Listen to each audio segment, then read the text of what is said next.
Way back in September of 2017, when Fortnite came out, I and a lot of people that hopefully watch this video thought that Fortnite was some weird children's phenomenon. It was a quote-unquote cringe dance simulator with no reason to exist beyond making kids beg their parents for money to spend on microtransactions while they watched streamers do the floss. But all the way back then, I was a different person than who I am today. I still understood the impact of a game like Fortnite. It was everywhere, from people talking about it to merchandising, cultural references to a game that was already filled with cultural references, kind of an Ouroboros of cultural references. And yes, of course, we remember Ninja doing the floss for New Year's. And I thought that it wasn't a game for me, that it wasn't intended for me, so I ignored its presence. So I'm making this video now, the season of Lego Fortnite and Rocket Racing, as an apology, and to let other people know what I have now experienced about Fortnite. Me and a lot of other people, online and people I personally know, used to say, it's for kids. However, we would say that about Mario or Kirby as well, but we would buy those games and defend them like they were pure gaming experiences of exceptional quality, and Fortnite instead was a cynical cash grab. It has taken me a long time to give Fortnite an honest opportunity, and I've been unfair to it in reductive ways throughout the years. But that's all changed now. I've recently been fascinated with these new breeds of games like Fortnite, Roblox, and the upcoming everything. Games that want to be more than a game. They want to be platforms that host both games and allow for people to create games. Fortnite is doing this through UEFN, which is Unreal Engine for Fortnite, the same Unreal Engine 5 that professional studios use to make big blockbuster games, has a modified version that you can use within Fortnite to create your own custom games, and it's quite flexible, very complex. And this is not only a cool concept, but a formative one. Younger and older generations of gamers benefit from this, but especially the younger ones are now growing up playing a game that they can use to create games in it. And that's pretty impressive. But not only has Unreal Engine 5 and the UEFN been a big boon for Fortnite, but it's had a long string of hits. For me, the big one was the addition of Zero Build, which eliminates the whole building component of Fortnite, which has always been way too much for me. Any clip from Fortnite with building made me feel intimidated and just give up on it, because I don't want to play a game that looks and plays like that. That seems very difficult to do. It also fed into this idea that Fortnite was for ADHD-riddled Zoomers or something, when it's just a video game. So with small decision and big decision after another, and of course, marketing each of these decisions that then received positive word of mouth, Fortnite's image has slowly changed over the years. And even today, it continues to top Twitch charts, it continues to bring back streamers and content creators, and of course, players. It doesn't show any signs of stopping, no matter how many times people say that Fortnite is dead. So with all of these things happening, I wanted to jump into Fortnite and answer the question, what's even going on here? So I did. Now, I had played Fortnite before, a couple of nights here and there throughout the years with friends, but the recent introduction of the 3 new game modes, the Guitar Hero style Fortnite Festival, the survival builder Lego Fortnite, and the arcade racer Rocket Racing, were what really had me curious to dig a little deeper. And this is not a joke, I'm being very serious, I have something to tell you. Guys, Fortnite is pretty damn fun. Now, I can't go back in time to discover if what the game was before would have been to my liking, but I can speak about what the game is now, and I can learn a lesson that I should never judge a game, big or small, before giving it an honest chance. Fortnite is now transformed into a giant menu containing a lot of different games to play, and I tested the main 4 ones and a couple of user experiences. I'm a person who plays a lot of shooters, and I always have. So Battle Royale, the main mode of Fortnite, felt very much at home when I jumped into it, but it was also a lot less stressful than other Battle Royales. At least to me, it felt more charming and approachable than, let's say, Warzone. When it comes to Battle Royales, I've spent most of my time in Apex Legends, and the movement and colorful world of Fortnite very much felt closer to that than PUBG or Call of Duty. The sprinting, sliding, wacky grappling hooks and bounce pads all reward quick decision-making and good aim, but with a time to kill that allows for fights to extend a little into longer shootouts with the opportunity to recover, heal up, and engage again. And of course, I'm talking about zero build. I'm too afraid to touch building. I don't want somebody to build a mansion in front of me and kill me in 2 seconds, thank you. But in the gameplay, there's a balance of wacky things and then stuff with real depth in the combat, and I found that to be entertaining. It isn't the type of game that I enjoy when it comes to a competitive mindset or grinding for hours on end in solo queue, but it perfectly fits having fun with friends. The amount of different mechanics and little things that can happen, from fishing to grinding to the PvE quests that you can do, it felt like me and my friends always had something to do, and that always led it to a laugh or two and a good moment. And that's all just within this current season, Chapter 5, Season 1, which is way more tame than some of the insanity I've seen and played before, which is another big thing with Fortnite, how much it changes with each season. Now, there is a part of it where I just kept thinking, this is too silly, or just not for me. When I see random characters from every popular property under the sun fighting each other or doing random emotes, but then, since I'm with my friends, we just end up laughing at the callouts of, hey, classic Batman is running away. Yeah, I see him. He got in the car with John Wick. And yeah, that is kind of strange, but it's also pretty funny when you're in it. So at the end, you laugh at this wild mix of things that Fortnite just allows into its universe.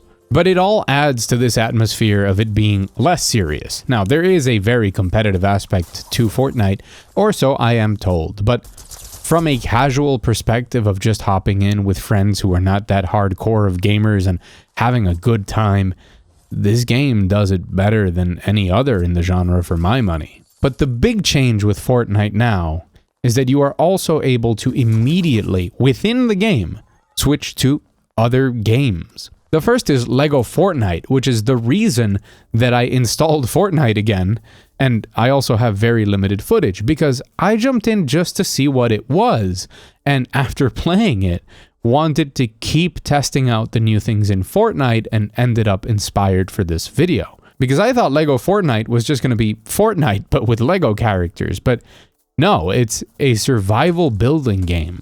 It's very similar to something like Valheim. But it has that Lego charm that everyone seems to love, me included, and it feels like a very well-made and polished game. Now, it might be missing some of the spark, so I still prefer to play other games in the genre, but Lego Fortnite has the tremendous resources of Epic Games to continue improving over time, and that's something that many other games don't have the chance to do. And that is really exciting. Fortnite Battle Royale has changed significantly over the years, both with new ideas that stay only for a season or two, and more profound changes that stay forever. And games like Lego Fortnite could benefit from this greatly. Many of the high-profile games in this genre hit hard for a while, but then they slowly die off, and updates take a long time to get rolling, so they lose steam over time. But a seasonal model with true support could work out real well for Lego Fortnite, with big player numbers returning for each update, with new items, additions, biomes, and mechanics. And all of it bringing more players and attention to the larger Fortnite ecosystem, which I think is one of the main reasons they did it. So it isn't the best game in this style at the moment, but it's very far from the worst. Now, I consider myself a cynic, and I never lose sight of the motivation behind company decisions, which is normally to make as much money as possible. So I thought Lego Fortnite would be some hook to get players into it, or spending more time or more money, and it does accomplish all of those things. But I thought that its intention was to be just a gimmick so that people would install Fortnite and play other stuff. But it doesn't feel like that. It doesn't feel like a soulless cash grab to me. It even feels like more than a fun experiment. It's got very in-depth mechanics with a lot of different tiers of materials to work through and cool stuff to find out in the world and just a lot of things.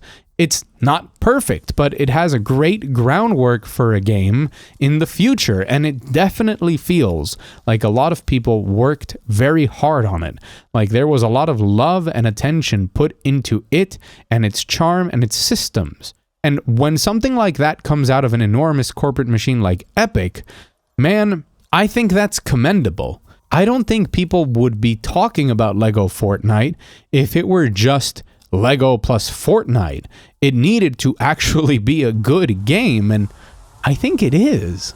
And the same can be said for Rocket Racing. Now, I understand that Rocket League players have issues with this game existing, and view it as Epic forcing the devs, Psyonix, to work on this game instead of Rocket League, but we don't know that. For all we know, maybe they chose to abandon Rocket League to work on this. So I'm going to leave that drama out of the way, and one day maybe we will know more about that. I'm going to speak about Rocket Racing, and much like Lego Fortnite, it's a well of potential, and a game that feels very much like something that just wants to be really fun. It has a large variety of tracks at the moment. Some of them are highly technical, some of them are more focused on tight racing lines, others are basically platforming levels.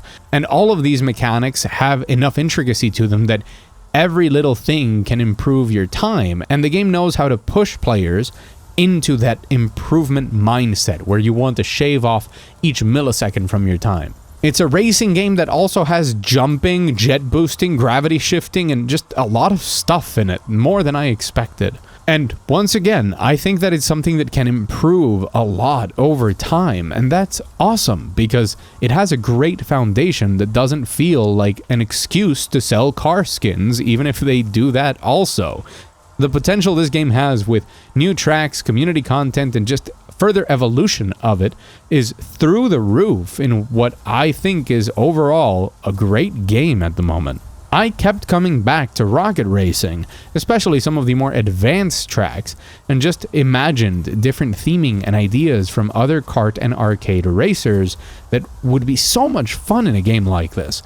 And I kept playing because I enjoyed myself. I liked repeating courses and finding how to shave off seconds, and that's the sign of a good racing game, no matter how you slice it. Also, it sometimes gives me Crash Team Racing vibes, and I have to love a game that does that. So much like Lego Fortnite, this isn't the best racing game on the market, but it's a really damn good arcade racer that promises to have continuous free updates to keep it fresh and fun. And that's pretty good for the price of free. And then at the end, there's Fortnite Festival. Harmonix are the long-forgotten creators of Guitar Hero and Rock Band, but now Harmonix themselves are bringing back their iconic style of rhythm game as a mode in Fortnite. You can play the tracks that I think you could collect anyways in the past, I think to use them as emotes or for the radio in normal Fortnite, and now they're songs you can select in Fortnite Festival. So you choose your songs and then you choose your instrument and your difficulty, and those are lead instrument, bass, drums, or vocals, and it's a 4-button game but with a vertical Guitar Hero style chart. I don't like the control scheme that much, and I know that I could get used to it, but it just made me want to play Guitar Hero or a different game in that style, which there are a ton of games like it that if you're looking for them online, you can find a ton of them with a ton of songs, but I do just want plastic controller support for this game. But just evaluating the charts and how they're mapped out once you are in hard mode or in very hard, they're pretty good. They flow well on the instruments that you choose and they're fun to play. And it's just an additional party mode that uses elements of what Fortnite had previously, being all of those licensed songs. It's a fun hangout to have with friends, listen to some music, and just not think too much. And it's also something that I guess people who are really into rhythm games can try in full combo all over again. So it feels like every element of Fortnite, its building, its driving, its pop culture relevance, they're all growing. And there are parts of me that don't want to accept the fact that Fortnite is pretty damn good. Epic as a company is responsible for the Epic launcher on PC, along with all of the exclusivity deals they signed for it. Also, they fired like 700 people this year, but at the end of the day, I'm here to evaluate the product that they put out and that you can play. Fortnite, as far as I'm aware, has no pay-to-win elements. It has a very fair battle pass that pays for itself if you complete it with some extra currency left over, and the cosmetics that it offers are pretty entertaining and range from decent quality to pretty high quality. Sure, the style of the game and how you can see a stormtrooper and the Weeknd playing a ukulele together before a match is not the most common thing to see, and you kind of have to get over it, but they don't seem like that anti-consumer. Sure, they want to sell products, but they're not limiting anything from the game behind a paywall. Well, except Save the World, but that's a different thing, I think. So Fortnite is expanding on the things that it has for you to do, but without changing that monetization model, or so it seems, and it even added Lego skins to 1,400 existing skins. So that really shows that they just want to give more value for the things that you can get in the game, or so it seems, by expanding what the game is, but retaining what's at the core of its monetization systems. So this gives people, not just kids, a ton of high quality stuff to have fun with. All of it for free unless you want to put money into it. Now, I'm not here to talk about the practices that it may or may not have into convincing kids to spend money on stuff, because I'm an adult and I think my channel is mostly geared towards adults, or that's what my analytics say. So what I'm here to say is that Fortnite feels like a playground, much more than other games, especially other live service ones. And it's now become my chill out with the boys game. There's nothing too sweaty or try hard about it for my taste or the matchmaking we're in. We can always switch to a different experience or a different game within Fortnite now, and it's wacky and fun in all the right ways with good quality games at its center, even if none of them are the best at what they do. Except maybe Fortnite Battle Royale. I'm not that into Battle Royales right now. Maybe people think it's the best one. But it's fun. It's a nice way to group up with everybody and have a good time.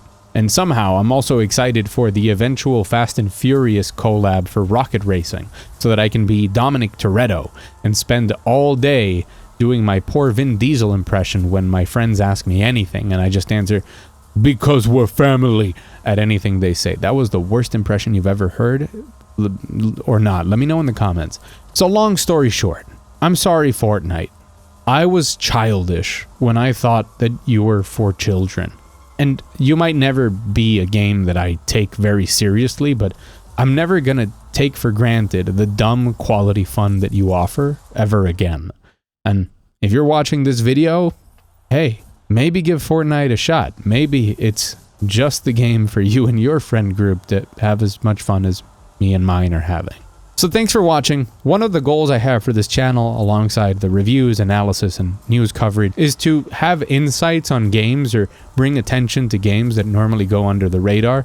Fortnite definitely doesn't go under the radar, but I think a lot of people in my age bracket maybe ignore it from that perception we've had before, and I just wanted to talk about it. And if the things that I do sound cool to you, hit the like button so that this video reaches more people, and subscribe so you can watch my other videos. Thanks for watching. I've been Mugthief, and I'll see you very soon.